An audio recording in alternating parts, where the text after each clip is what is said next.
sei lá, vamos viver. Amiga, emoção e bora.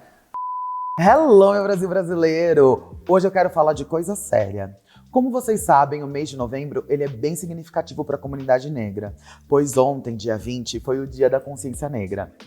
Esse é um momento em que conseguimos pautar mais a sociedade sobre a nossa existência, e isso é muito importante. Mesmo que seja só um mês e a gente saiba que a nossa luta é um ano todo, pela vida toda, temos que aproveitar quando temos destaques para poder mostrar as nossas pautas e mostrar que estamos presentes. Por isso, hoje o conteúdo vai ser sobre raça. Nesse vídeo aqui eu vou falar sobre como a palavra raça carrega nela um conceito político. Mas antes de ir pro conteúdo, eu queria deixar um recadinho aqui pra vocês. Eu vou estar no show da Black Friday Americanas e queria chamar vocês para acompanharem esse evento. Vão ser 2 times de influenciadores nos jogos mais malucos que vocês vão ver na vida, trazendo várias ofertas especiais e imperdíveis.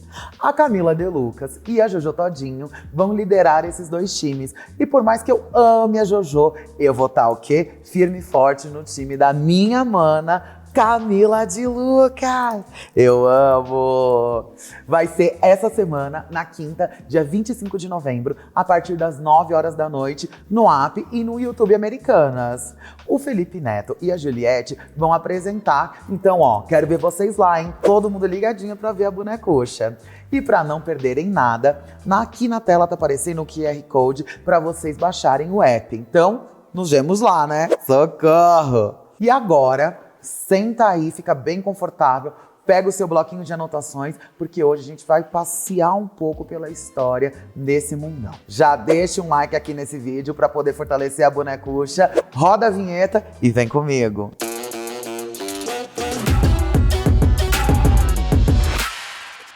Bom, para eu poder explicar por que o conceito da palavra raça é político, a gente precisa voltar um pouquinho na história. Uma das referências que eu estou usando para esse vídeo é esse livro aqui, O Racismo Estrutural, do Silvio de Almeida. Então, se você quiser se aprofundar mais nesse assunto, fica aqui essa super mega dica de leitura, tá bom? O Silvio começa explicando que o conceito de raça surgiu primeiro como uma maneira de estabelecer classificações de plantas e animais. Foi só por volta do século XVI, lá nos anos 1500 e bolinha, que o termo raça passou a referenciar tais categorias de seres humanos. Vale destacar também que por trás da utilização do termo raça, a gente tem que considerar contextos históricos.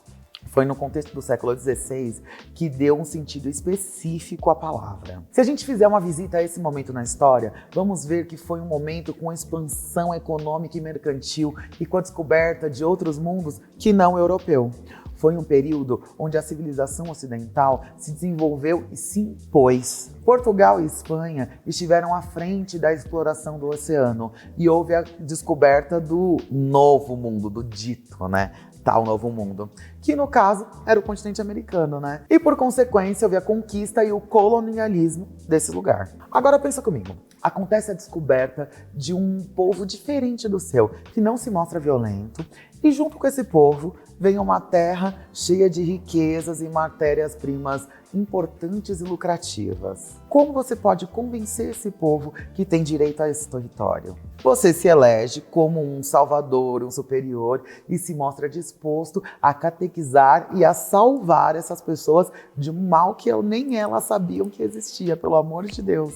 Você passa a controlar de maneira autoritária esse território, principalmente por meios violentos. E foi exatamente isso que aconteceu na África e na América. Lembrando que na América do Sul foram colônias de exploração e na América do Norte foram colônias de povoamento. Enquanto na América do Norte os colonizadores foram para morar, na América do Sul eles vieram para arrancar todos os nossos bens. O resultado disso a gente vê aqui até hoje, Como a América Latina está atrás em várias questões relacionadas a desenvolvimento e qualidade de vida se comparadas a nações qualificadas como primeiro mundo. Mas Bielo, por que a gente está indo tão longe nessa explicação? Você aí do outro lado pode me perguntar. Bom, todo esse contexto é importante para explicar exatamente o que está no título desse vídeo. Esse choque cultural entre o europeu e o indígena ameríndio ou negro africano é essencial para a gente entender a carga política que a palavra raça tem. Todas as culturas que se chocaram com a europeia foram consideradas o quê? Menos evoluídas. pelos próprios, né? Pelo amor de Deus. Passou-se a usar um sistema de classificação em comparação de diferentes grupos humanos, tomando como base características físicas e culturais. Aí surgiu então com o Iluminismo um movimento que, ironicamente, é europeu. A diferenciação entre o civilizado e o selvagem.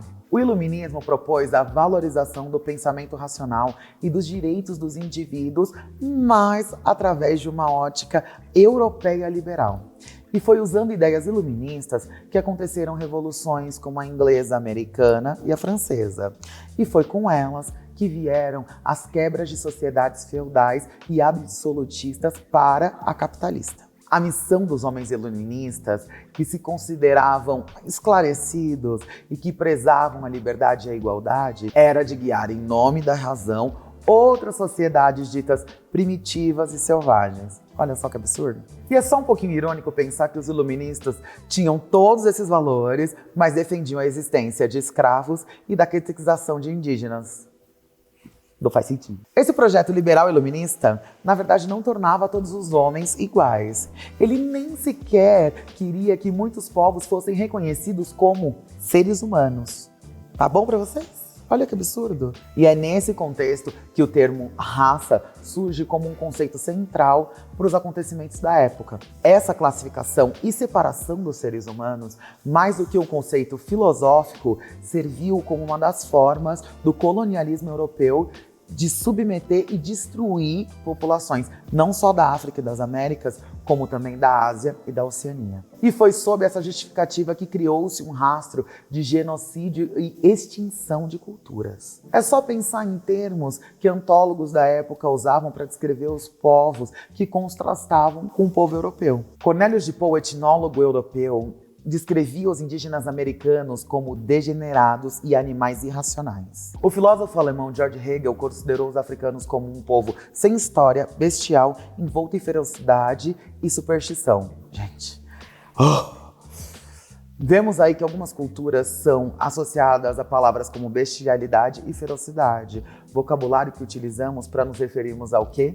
Animais. Essa desumanização racista não era exceção, era a regra.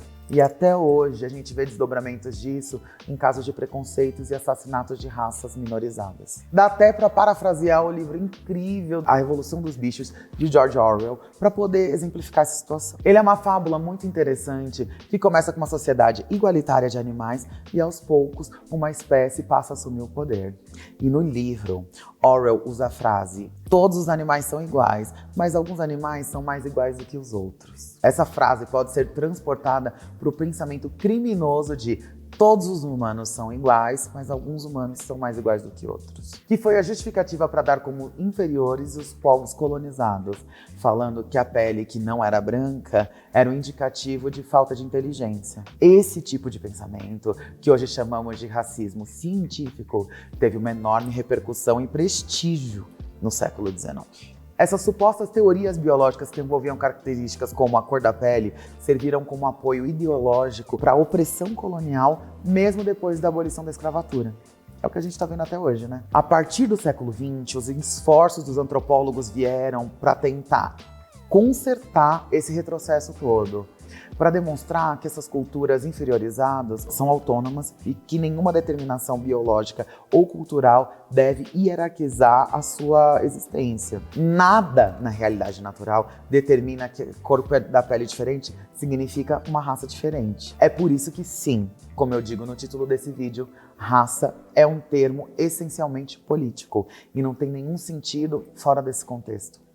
Não existe sequer uma diferenciação biológica ou cultural que justifique um tratamento discriminatório entre os seres humanos, e a utilização do termo raça serve politicamente para naturalizar a desigualdade e legitimar a segregação e o genocídio desses grupos que são minorizados. Por isso é tão importante que em meses como novembro, que tem o Dia da Consciência Negra, a nossa comunidade atinja mais espaços e mostre como a nossa luta é tão importante e, infelizmente, ainda muito atual. Bom, gente, o vídeo de hoje é sobre isso. Espero que vocês tenham gostado dessa reflexão. E eu queria, antes de encerrar, deixar um questionamento final aqui para vocês. No Brasil, a gente vê a palavra raça em questionários pedindo para informar a cor da nossa pele. Mas será que não seria a hora de repensar esse termo? As etnias existem, mas a palavra raça, que remete historicamente a tanto retrocesso, é a palavra correta? O que vocês acham?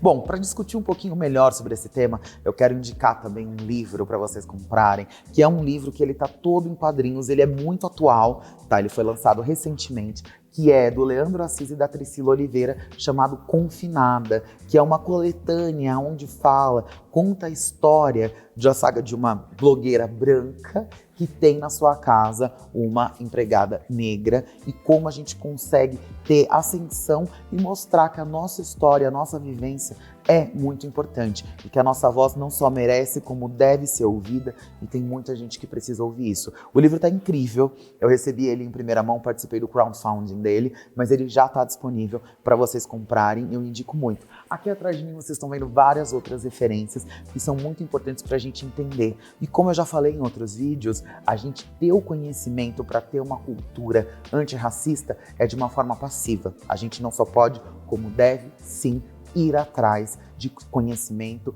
e aprender mais sobre racismo para não ser racista. Isso já é uma atitude antirracista muito importante. Tá ok? Então me conta aí nos comentários qual é a sua opinião em relação a esse assunto. E se você gostou desse vídeo, ó, não esquece que semana que vem tem mais. Deixa o seu like, se inscreve aqui no canal da Bonecucha para não perder nada, compartilha o vídeo com todo mundo e até a próxima semana. Beijo, beijo. Ah, lembrando que na próxima semana, dia 28 de novembro, é o aniversário dela. E vem vídeo babadeiro aí. Beijo, beijo.